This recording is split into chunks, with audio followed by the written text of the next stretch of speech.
안녕하세요. 정의원의 저속노아입니다. 여러분들께서는 혹시 제가 쓴 책들 읽어보셨나요? 2021년에 출간된 지속가능한 나이듦이란 책이 있고요. 제가 박사과정 때 느꼈던 어떤 노화 생물학, 쥐에서 그리고 모델 동물에서의 가속노화와 감속노화 개념, 이런 것들을 이제 박사를 마치고 보니까 정말 우리 사회에 있는 너무 많은 사람들이 스스로의 몸에 적용을 하고 계시더라고요. 주로는 안 좋은 쪽이죠. 이러다가는 정말 우리 사회가 지속 가능하게 나이 들지 못할 것 같다는 걱정이 있어서 그래서 썼던 책이었습니다. 그 다음에 제가 2022년도 말에 나왔던 당신도 느리게 나이 들 수 있습니다 라는 책을 낸 적이 있습니다. 이 책은 사실은 좀 비하인드 스토리가 있습니다. 저희 병원에서 어느 날 한번 회식을 한 적이 있는데 그때 회식하고 나서 다음날 아침에 약간 술이 덜 깬 상태에서 현타가 왔습니다.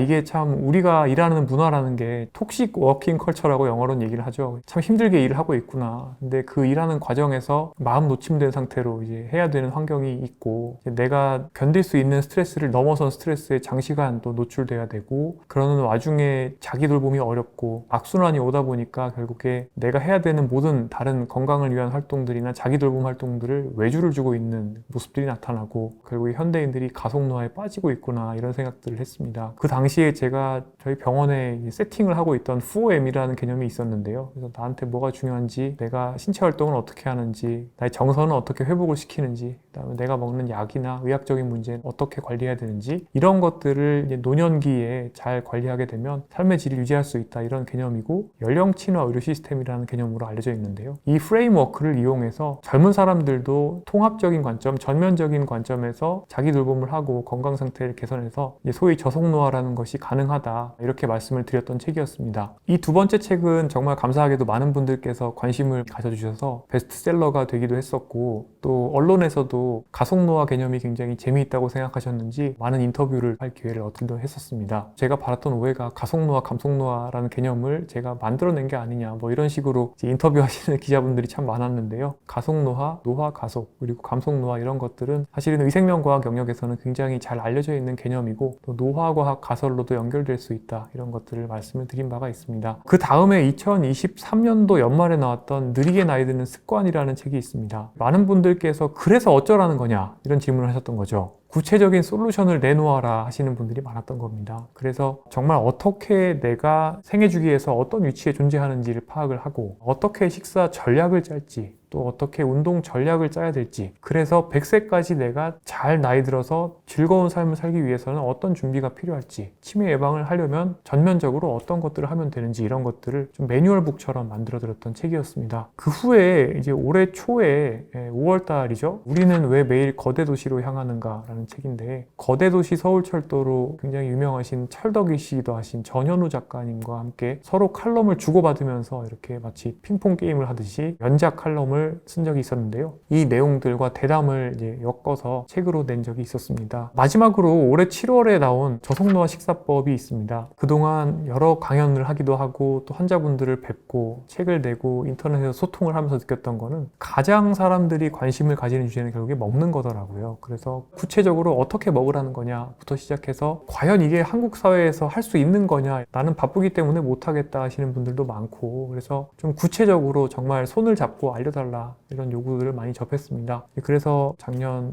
2분기, 3분기, 4분기에 원고를 준비를 해서 이제 올해 책을 내게 되었었고요. 자, 그런데 갑자기 제 책 소개를 이제 왜 하느냐 홍보를 해서 네 책 팔려고 나온 거냐 이렇게 생각하시는 분들이 이제 많으실 텐데요. 한 4년 정도 되는 시간 동안 여러 권의 책을 썼습니다. 또 그 책이 안에 들어있는 내용들 그리고 레퍼런스를 보시게 되시면 제가 인용한 논문과 단행본들이 굉장히 많이 있습니다. 한마디로 저는 스트레스 푸는 수단이 글 쓰는 거고요. 스트레스 풀기 위해서 사실은 글을 읽습니다. 활자 중독이라고 생각하셔도 무방할 것 같은데요. 저를 예전부터 알고 계신 분들이라면 제가 그동안 트위터에 종종 어떤 책을 읽어보았는데 굉장히 재미있었습니다. 이렇게 소개를 해온 것들도 아마 기억하고 계실 겁니다. 그런데 트위터는 이전에도 말씀드렸지만 좀 휘발성이 있는 매체인 것 같습니다. 어떤 책이 좋습니다 말씀드려도 굉장히 짧은 어떤 컨텐츠로 소개를 해드려야 되고 또 오해를 불러일으키는 경우도 있고요. 나중에 제가 그 내용을 검색하기도 상당히 좀 까다로운 측면이 있습니다. 그래서 이번에 제가 유튜브를 시작하게 되면서 그동안 트위터에서 책을 좀 단편적으로 일회성으로 추천드리던 것에서 넘어서서 조금 더 자세히 긴 포맷으로 책의 내용을 제가 소화를 해서 다시 설명해 드리고 이해하실 수 있게 도와드리는 그런 작업들을 해보면 좋겠다는 생각을 하게 되었는데요. 또 출판사들에서 뭐 어떻게 알고 연락을 또 주시더라고요. 그래서 제 유튜브에서 약간의 제작 지원을 해주시겠다 이런 분들도 계셔서